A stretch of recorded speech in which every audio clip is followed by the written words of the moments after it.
What's going on, everybody? Welcome to After Prison Show, and today I want to tell you two crazy prison news stories, both relating to prison smuggling gone wrong. You know, when you think about smuggling things into prison, that's definitely going to be a big no-no. Things that you're not supposed to do. And anything that you will be smuggling in is going to be considered contraband. Things that you're not allowed to have. Whether we're talking about cell phones, tobacco, some drugs, anything along those lines. Whenever you're trying to get whatever in, the object is not to get caught. That may have been too many up-close shots too quickly. If so, I do apologize for that. But with that being mentioned, I do want to share with you these two prison-related news stories in relation to contraband getting smuggled inside of a prison and everything about that gone wrong. And this first story that I want to share with you just recently took place down in Texas involving 2 pallets of donated fruit to a prison. Now, before I go any further, I want to share something with you that you may not be aware of. You know, in certain cases, when it comes to the food being served to the prisoners, sometimes that food is donated by any number of outside sources.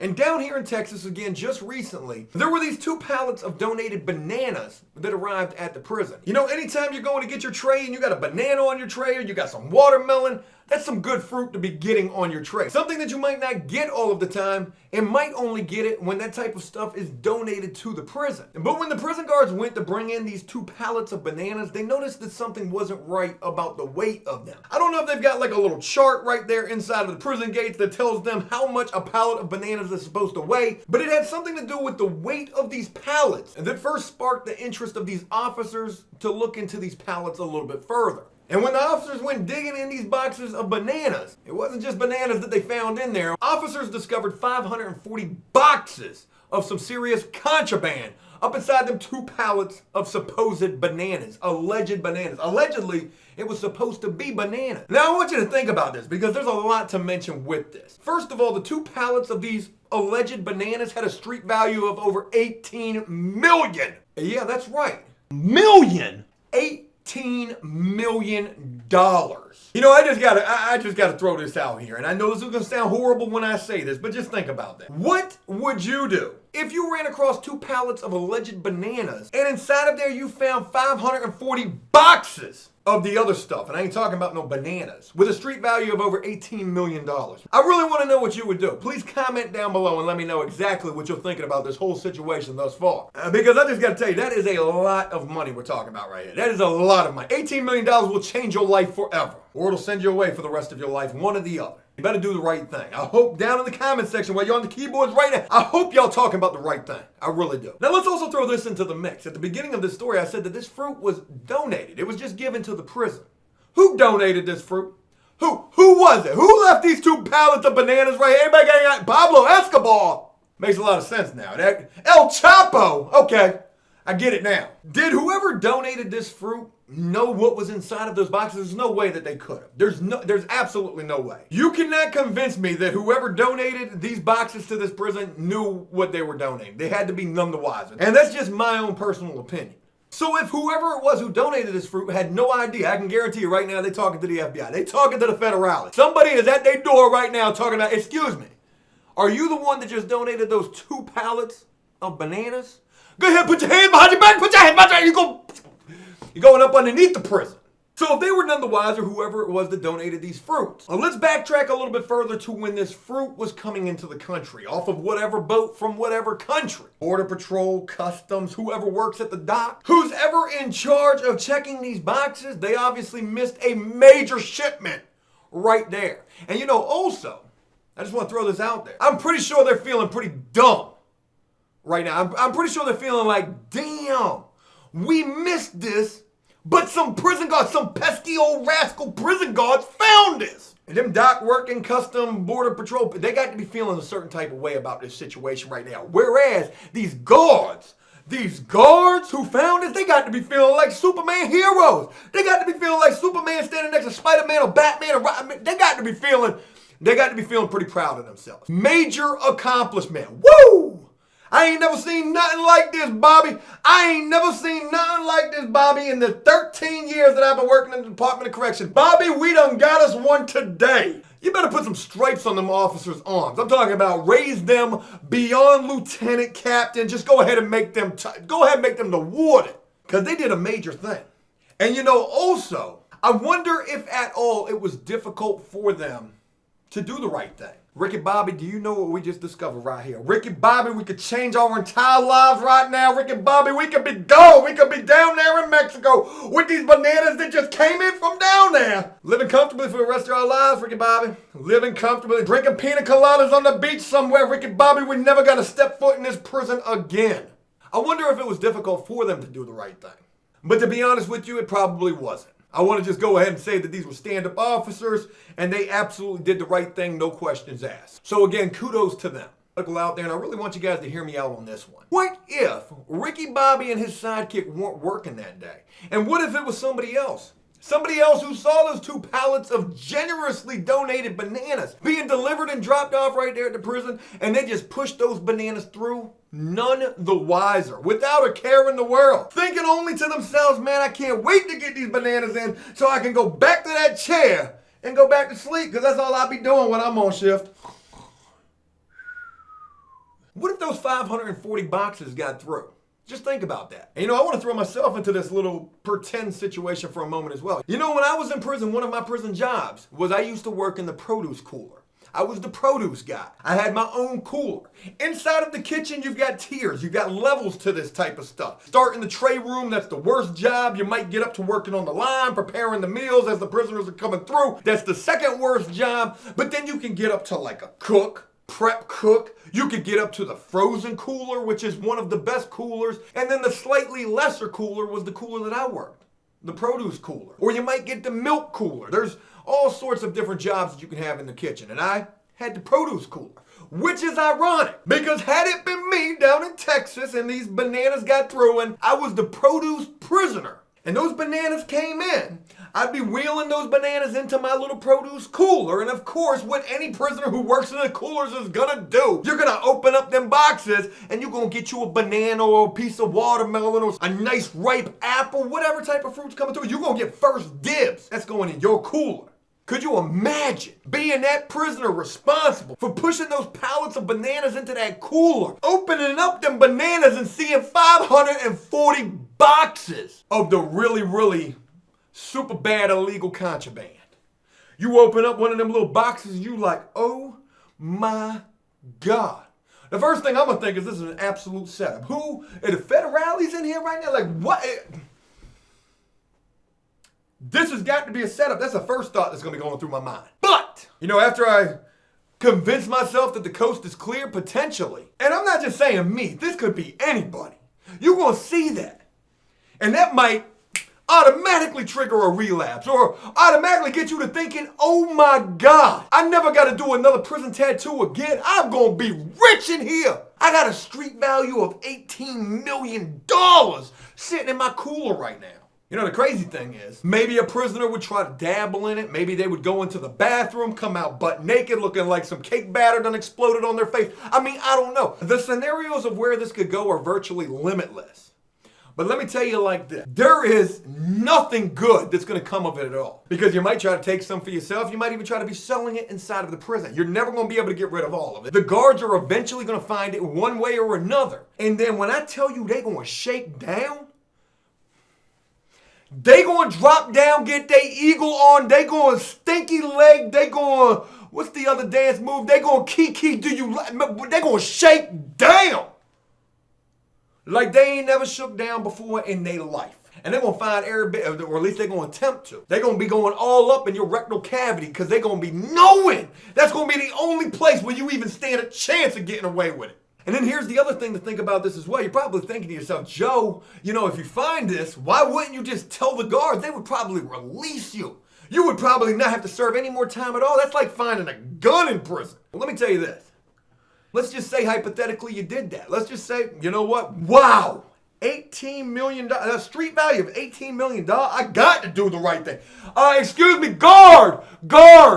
I'm looking for an extra hot dog tray. Guard, can you come look at my cooler real quick and look at this $18 million worth of... I don't see that going right at all. Because, if you went and you told the guards, hey, look, there's a street value of $18 million worth of cocaine inside of this cooler right here that somehow just slipped in here. Oh, them guards ain't never going to want that news getting out. They ain't never going to want nobody finding out about that. They might put you in the hole forever.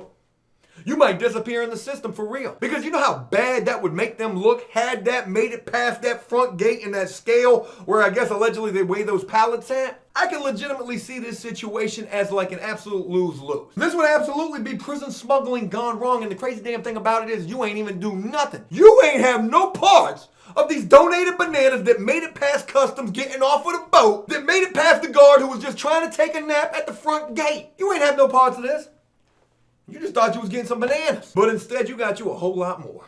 So yeah, that was the first story that I wanted to share with you guys. And please comment down below and let me know what you think about this crazy situation. This second story that I want to share with you is pretty crazy as well. And this one takes place right here where After Prison Show is based. Good old Commonwealth state of Virginia. Where starting next month, women visiting anybody in any prison here in this state are no longer going to be allowed to wear tampons.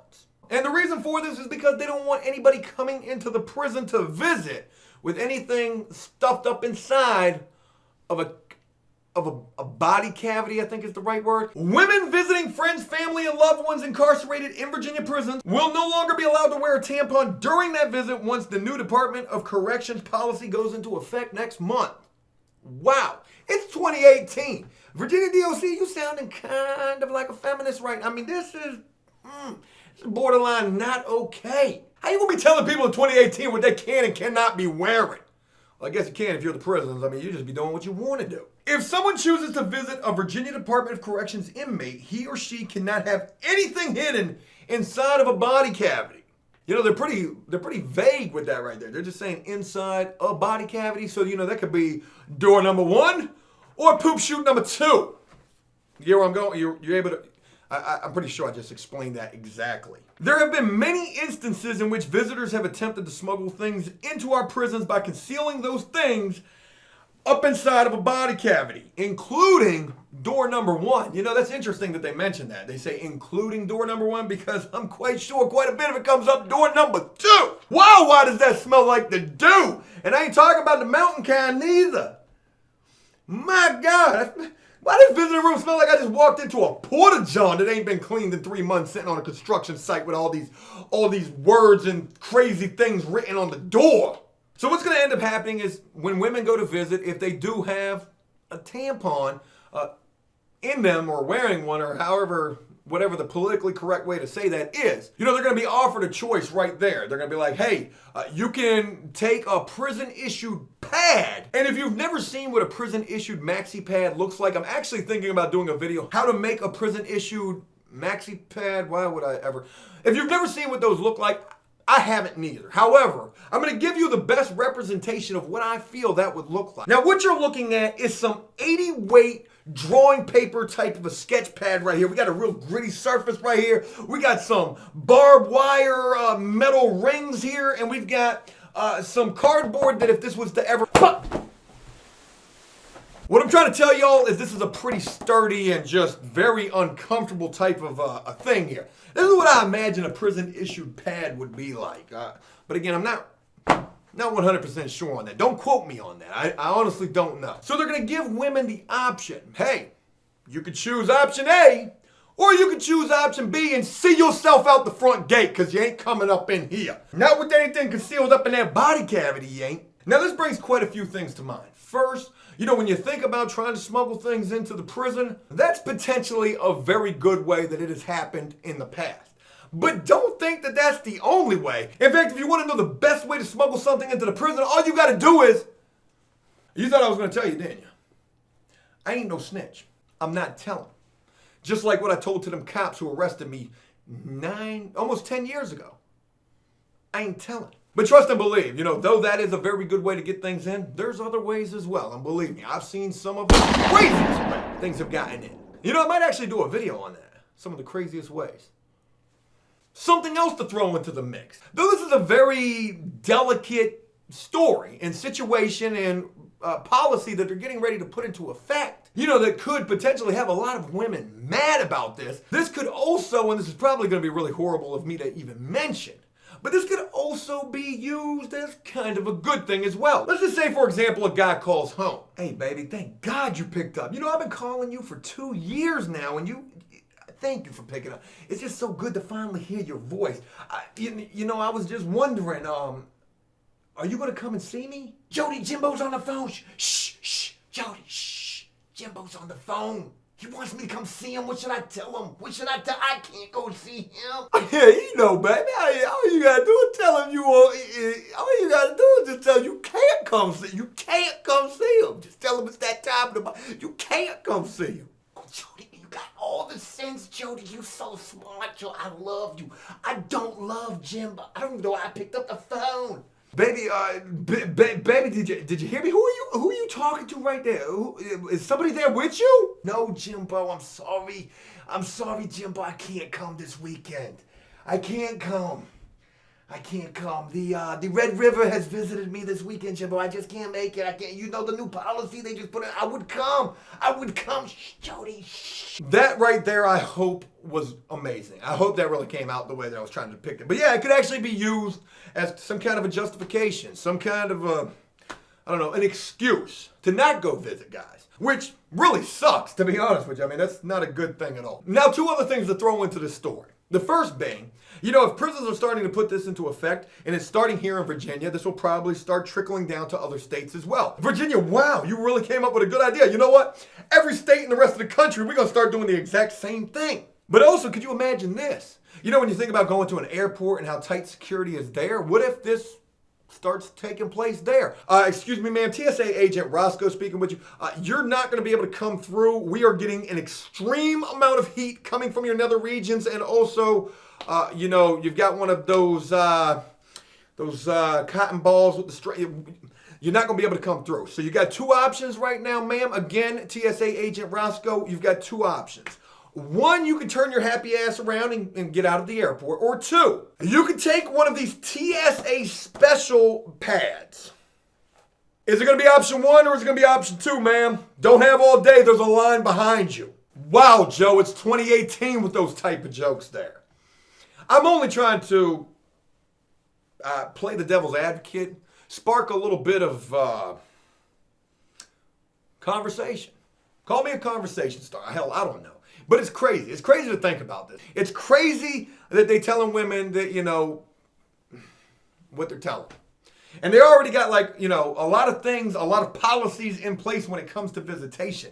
What women can wear. You can't wear anything provocative or too revealing, which is, you know, interesting to think about. Because if you would allow women to wear that super provocative, revealing, super mini dress type of stuff, that's less areas where they could conceal that contraband. You might want to repeal that policy. I'm just saying, don't let Joe become a part of the board or nothing. Joe, Mr. After Prison Show, anything that you would like to contribute? Yes, we need to repeal the dress code policy for women going to see guys in prison. Let them wear whatever they want, how less or how little ever that they want. Trust me, you'll thank me later. And you know, with this particular story being just so crazy to me, I actually drew a prison cartoon this morning. I drew a prison cartoon about this story right here, and I'd like to share it with you guys real quick. This right here, I hope you guys can see what I'm showing you. And there just went about 40 prison cartoons all over the floor. This cartoon right here that I'm showing you, I hope you guys can see it. You've got your big old fat prison guard, because anytime that I draw a prison cartoon, I got to draw him as that big old fat prison guard, trying to tell this woman at the visitation, whoa, ma'am. It looks like you've got one of those illegal contraband tampons. You're just not going to be able to get through with that at all. And you know, I tried to depict the fact that, you know, she's got contraband all over the rest of her body. Yet they're only worried about that one thing. So, you know, I guess the point that I'm really trying to make with this is, you know, no matter what, I hope you guys can, no matter what policy you put in place, no matter how crazy you make things, trust and believe me when I tell you, they always going to be finding a way to get it in. Whatever it is, the pack, the contraband, anything. If there's a will, there's a way. And let me tell you one thing. Prisoners, they got a whole lot of both of those things. Wills and ways. And I really hope you guys like that cartoon right there. I hope you like that. I want to start drawing more cartoons. I'm getting right back into my prison art. And also, with sharing this cartoon with you, I would like to go ahead and plug APSofficial.com. That is the After Prison Show website, where on that website, if you're interested in getting your very own custom created cartoon from me to you, you're able to do so. I'll create a cartoon about anything you want. So if you're interested in that, go check out APSofficial.com, the official After Prison Show website. I got a million cartoons scattered all over the ground right here. Hey, look, that's it. I hope you guys enjoyed this video. You got some laughs. You got some really interesting information from it. And if you did so, please leave a like and a comment letting me know exactly what you thought about it. As always, until next time, enjoy life, the free world. Never take a moment for granted and make the most of every day. Peace!